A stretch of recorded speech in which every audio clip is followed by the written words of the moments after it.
Operation Nordwind. Operation Nordwind was the last major German offensive of World War II on the Western Front. It began on December 31, 1944 in Rhineland-Palatinate, Alsace and Lorraine in southwestern Germany and northeastern France, and ended on January 25, 1945. In a briefing at his military command complex at Adlerhorst, Adolf Hitler declared in his speech to his division commanders on December 28, 1944, "This attack has a very clear objective, namely the destruction of the enemy forces. There is not a matter of prestige involved here. It is a matter of destroying and exterminating the enemy forces wherever we find them." 499.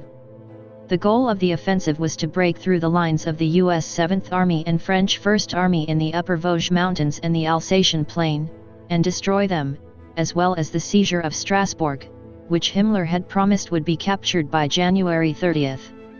This would leave the way open for Operation Dentist, a planned major thrust into the rear of the U.S. Third Army which would lead to the destruction of that army. 494.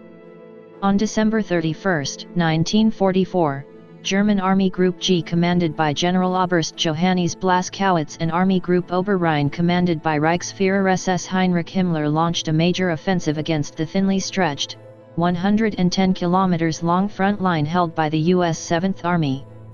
Operation Nordwind soon had the understrength U.S. 7th Army in dire straits. The 7th Army at the orders of U.S. General Dwight D. Eisenhower had sent troops, equipment, and supplies north to reinforce the American armies in the Ardennes involved in the Battle of the Bulge. On the same day that the German Army launched Operation Nordwind, the Luftwaffe committed almost 1,000 aircraft in support. This attempt to cripple the Allied air forces based in northwestern Europe was known as Operation Bodenplatte, which failed without having achieved any of its key objectives.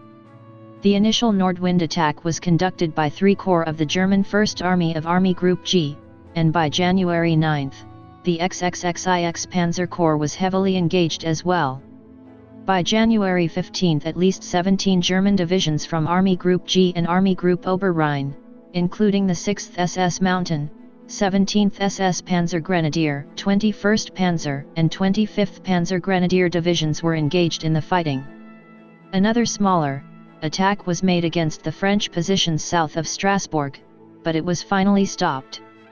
The U.S. 6th Corps, which bore the brunt of the German attacks, was fighting on 3 sides by January 15.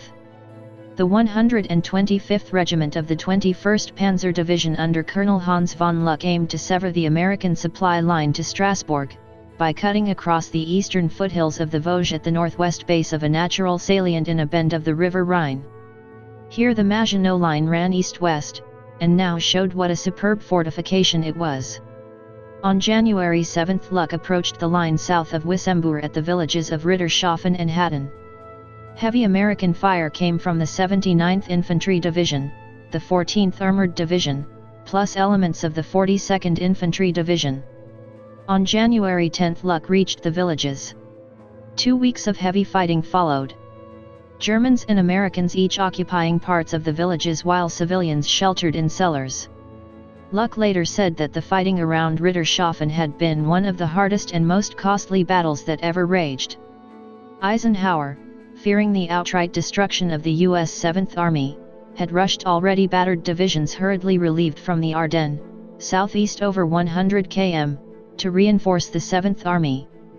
But their arrival was delayed, and on January 21 with supplies and ammunition short, 7th Army ordered the much depleted 79th and 14th Divisions to retreat from Rittershoffen and fall back on new positions on the south bank of the Moder River. On January 25 the German offensive was halted, after the U.S. 222nd Infantry Regiment stopped their advance near Haguenau, and earning the Presidential Unit Citation in the process. This was the same day that the reinforcements began to arrive from the Ardennes.